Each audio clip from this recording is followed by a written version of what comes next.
একটা পর্যায়ে ওই সন্তানটা ওই বাবার বুকের মধ্যে 4টা ছুরি মারলো। বাবাটা দুনিয়া থেকে সঙ্গে সঙ্গে বিদায় নিয়ে চইলা গেল।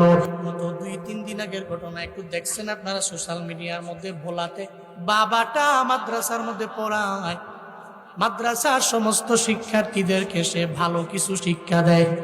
বাবা মানুষগুলোরে পড়ায় ভালো বানায়, কিন্তু নিজের সন্তানটারে ভালো বানাইতে পারে নাই, চেষ্টা করে ভালো হয় না।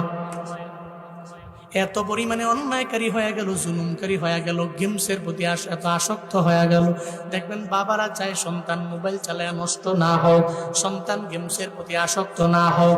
এই যে সন্তানের একবার বলল, 2বার বলল, 3বার বলল, এটাই সন্তান বাবার জন্য কাল হয়ে দাঁড়ায় গেল। সন্তানকে আমার বাবা তো আমার জন্য কাল, ও বিন্দু মাত্র পরিমাণ চিন্তা করে নাই। এই বাবা যদি চলে যায় তাহলে বৃক্ষ চলে যাবে, এই বৃক্ষের ছায়া যেদিন হারায় যাবে। এই ময়দানের মধ্যে যারা বাবা হারাইছে এরাই বুঝে, যাদের মাথার মধ্যে বটবৃক্ষের ছায়া নাই এরাই জানে বাবার কি পরিমাণে কদর।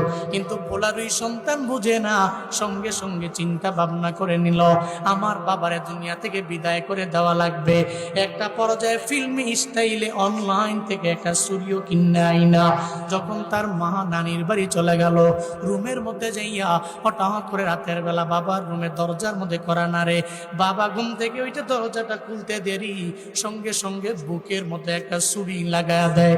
একবার ছুরি মারার পরে বাবা বাঁচার জন্য ছুরির মধ্যে ধরে।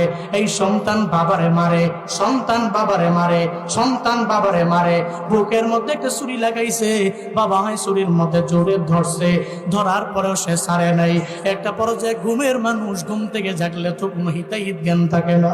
একটা পর্যায়ে আবারও ছুরি দিয়া বুকের মধ্যে মারলো। একটা পর্যায়ে ওই সন্তানটা ওই বাবার বুকের মধ্যে 4টা ছুরি মারলো। বাবাটা দুনিয়া থেকে সঙ্গে সঙ্গে বিদায় নিয়ে চইলা গেল। আবার জানাজার মধ্যে এসে কই, আমার বাবারে যারা মারছে, আমার বাবারে যারা মারছে এদের বিচার আমি চাই। চেহারার মধ্যে কোনো কান্নার ছাপ দেখা যায় না, চেহারার মধ্যে চোখের মধ্যে কোনো কান্নার পানি দেখা যায় না। তখন 3-4 দিন পরে যখন গবেষণাগারেরা এরা যখন গবেষণা করলো, যখন এরা গেল তদন্ত করলো, দেখা গেল রে বাবারে মারছে ওই পোলাডায়। কেন মারছে? গেমস খেলার ব্যাপারে আমার বাবা আমারে বারণ করে, আমার বাবা আমারে নিষেধ করে, আমার বাবা আমারে বারবার আমারে বাধা দেয়। একটা সন্তান হইয়া বাবার প্রতি এত নিমহারাম হয়, অথচ বাবারা কি পরিমাণে কষ্ট করে। এই বাবার অবদান জীবনে কোনোদিন বলতে পারবা না। আমি জুনায়েদ আল হাবিব কেমনে হইলাম, পেছনে আমার বাবার অবদান। আমি জুনায়েদ আল হাবিব কেমনে হইলাম, আমার মায়ের অবদান।